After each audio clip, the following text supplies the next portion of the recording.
Buen día, chicos. El día de hoy veremos el tema de dilatación térmica de los materiales.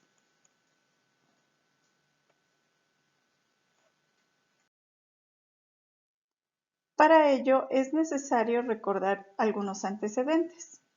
Ya sabemos que las dimensiones de cualquier cuerpo son tres: largo, ancho y alto. En base a estas tres dimensiones tenemos dos tipos de dilatación.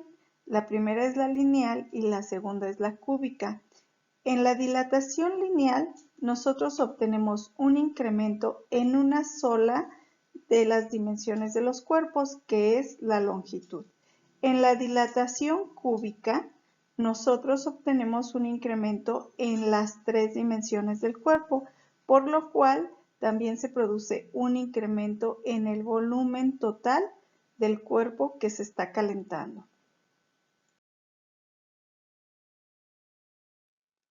Vamos a ver primero la dilatación lineal. La dilatación lineal, como ya lo había mencionado, es un aumento en la longitud de un cuerpo que generalmente es un cuerpo sólido. El material de estos cuerpos siempre llega a ser un metal y esta dilatación se da al momento de elevar la temperatura de dicho cuerpo. Tenemos un coeficiente de dilatación lineal y es con el que podemos medir cuánto se ha dilatado la longitud del cuerpo. Y este coeficiente de dilatación lineal se define como el incremento de la longitud de una varilla de una sustancia X que inicialmente tenía una longitud de 1 metro, y es el incremento que tiene esta varilla cuando su temperatura se eleva 1 grado centígrado. El coeficiente de dilatación lineal se representa generalmente con la letra griega alfa. En la tabla del lado izquierdo podemos ver diferentes coeficientes de dilatación lineal para diferentes sustancias. Todos se miden como centígrado a la -1 o bien como 1/grado centígrado. Resolvamos un ejemplo de este tipo de problemas. En el ejemplo número 1 nos dicen: una varilla de fierro a una temperatura de 15 grados centígrados tiene una longitud de 5 metros.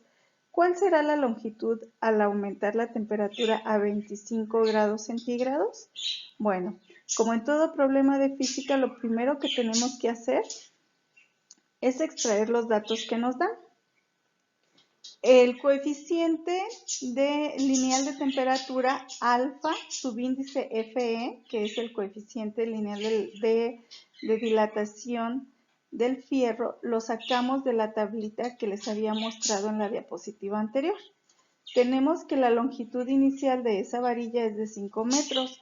La temperatura inicial a la cual estaba la varilla es de 15 grados centígrados y la temperatura final, que es la temperatura a la cual se incrementó, es de 25 grados centígrados. Nos están pidiendo que saquemos la longitud final, o sea, cuánto se dilató esa varilla.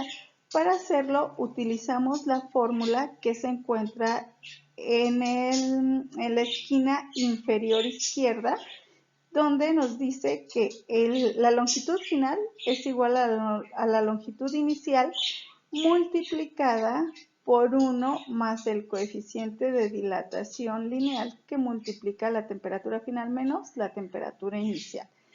Como tenemos todos los datos en las unidades de medida que nos piden, las longitudes en metros y las temperaturas en grados centígrados, lo único que hacemos es aplicar directamente los datos a la fórmula. No tenemos que realizar conversiones de unidades. Y sustituyendo los datos, en la primera fórmula tenemos que son la longitud inicial 5 metros por 1 más el coeficiente de dilatación lineal del fierro, que es el dato que extrajimos de la tablita, que es 11.7 por 10 a la menos 6 grados centígrados a la menos 1, y esto va a multiplicar a la diferencia de temperaturas, la temperatura final menos la temperatura inicial. Si nosotros realizamos todo esto en la calculadora respetando leyes de los signos, tenemos que la longitud final es de 5.000.585 metros. Es decir, si nosotros antes teníamos una longitud inicial de 5 metros, restamos estas dos longitudes, la final de la inicial, y nos da como resultado que tuvo una dilatación de 0.000585 metros. Recuerden que las dilataciones de un objeto llegan a ser muy pequeñitas, a veces son tan pequeñas que son imperceptibles para nuestra vista.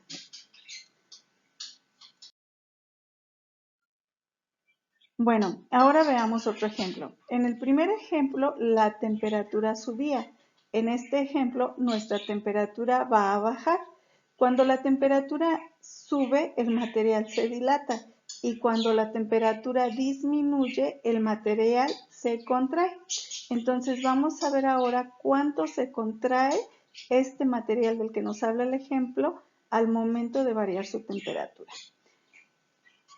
El problema me dice, ¿cuál es la longitud de un cable de cobre al disminuir la temperatura a 14 grados centígrados? Si con una temperatura de 42 grados centígrados mide 416 metros. Me están diciendo que el material es cobre, por lo tanto yo debo de ir hacia atrás a mi tablita a ver cuál es el coeficiente de dilatación lineal para el cobre. Y me están diciendo que es de 16.7 por 10 a la menos 6 grados centígrados a la menos 1. El problema me dice que la longitud inicial del cable es de 416 metros y la temperatura inicial, es decir, a la temperatura que está, es de 42 grados centígrados. Después, esa temperatura se disminuye hasta 14 grados centígrados. Por lo tanto, mi temperatura final es de 14 grados centígrados. El problema me pregunta cuál será la longitud final de ese cable. Muy bien, usamos la misma fórmula que en el ejercicio anterior. En esta diapositiva también te la pongo en la esquina inferior izquierda para que la puedas ver, la puedas consultar. Y en la parte de resultados, aquí ya te estoy marcando cuál es el resultado, ¿sí? Lo único que estamos haciendo es sustituir los datos en la fórmula, los sustituimos directos porque están dados en las unidades que necesitamos, no requerimos hacer conversiones de unidades, simplemente sustituimos datos en la fórmula, encontramos el resultado y tenemos que la longitud final de ese cable es de 415.80547 metros. Esta longitud, si nosotros vemos, nos estaban diciendo antes que su longitud inicial era de 416. Para saber cuánto se contrajo, restamos la longitud final obtenida de 416 y obtenemos que se contrajo 0.19453 metros, ¿sí?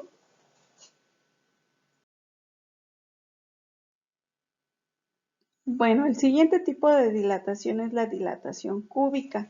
La dilatación cúbica, como lo mencioné al principio de la presentación, dijimos que es un aumento en las 3 dimensiones del cuerpo, es decir, un aumento en el largo, en el ancho y en el alto. Y si sus 3 dimensiones se están incrementando, eso por consiguiente también nos trae un incremento de volumen de todo el cuerpo. El coeficiente de dilatación cúbica, entonces ahora lo definimos como el incremento del volumen de un cuerpo cuyo volumen inicial era igual a 1 y este incremento lo medimos cuando elevamos 1 grado centígrado la temperatura del cuerpo. El coeficiente de dilatación cúbica se representa con la letra griega beta. Y generalmente todos los coeficientes de dilatación cúbica son empleados para líquidos. Sin embargo, cuando también se emplea en sólidos, la relación que tenemos es que en un sólido el coeficiente de dilatación cúbica es 3 veces el coeficiente de dilatación lineal. En el lado izquierdo pongo una tablita de los diferentes coeficientes de dilatación para diferentes sustancias.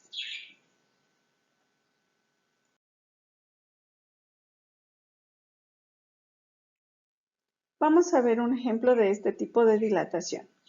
En este ejemplo también vamos a aumentar la temperatura, por lo tanto vamos a obtener una dilatación. En el siguiente ejemplo disminuiremos la temperatura, por lo cual obtendremos una contracción. Bueno, el ejemplo me dice una barra de aluminio de 0.01 metros cúbicos a 16 grados centígrados se calienta a 44 grados centígrados.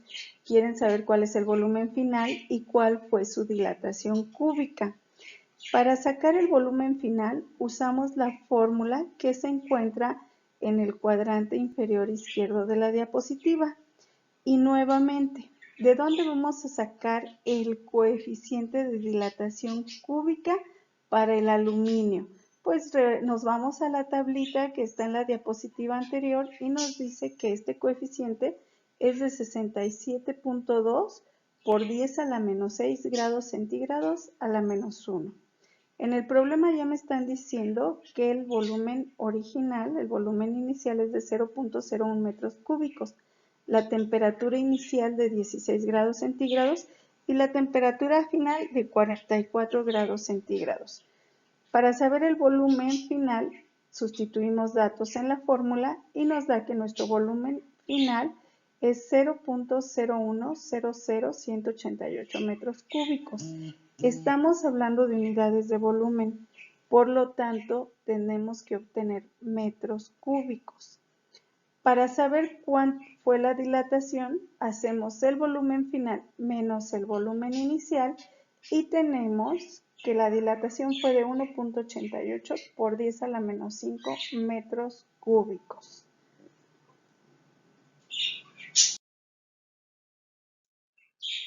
Veamos un ejemplo más, pero en este ejemplo ahora vamos a disminuir la temperatura para, en lugar de obtener una dilatación, obtener una contracción. Me dicen que tengo una esfera hueca de acero a 24 grados centígrados y que tiene un volumen de 0.2 metros cúbicos. Me preguntan cuál será su volumen final a menos 4 grados centígrados y quieren ese volumen final en metros cúbicos. Y también me preguntan cuánto disminuyó su volumen al ser enfriado el cuerpo. Nuevamente, para saber cuál es el coeficiente de dilatación cúbica del acero, regreso a la tablita y me dicen que es de 34.5 por 10 a la menos 6 grados centígrados a la menos 1. Sabemos que el volumen inicial es de 0.2 metros cúbicos, la temperatura inicial de 24 grados centígrados y la temperatura final de menos 4 grados centígrados. Para saber el volumen final, aplicamos la fórmula que se encuentra en el cuadrante inferior izquierdo de la diapositiva, que es la misma fórmula que aplicamos en el caso pasado y solamente sustituimos valores. Al sustituir todos los valores y aplicar las operaciones adecuadas, tenemos que el volumen final es de 0.1998068 metros cúbicos. Si nosotros restamos este valor al valor del volumen original, obtenemos el nuevo volumen o la contracción que tuvo el objeto al ser enfriado. Y nos dice que ahora tenemos un objeto cuyo volumen es igual a 19.32 por 10 a la menos 5 metros cúbicos. ¿Cómo interpretamos todo esto? Se contrajo 0.1998068 metros cúbicos, ¿sí? Y entonces, como quedó más pequeñito, de 0.2 metros cúbicos se fue a 0.19. Bueno, hasta aquí es todo. Espero que haya quedado entendido el tema y nos vemos en una siguiente clase. Bye.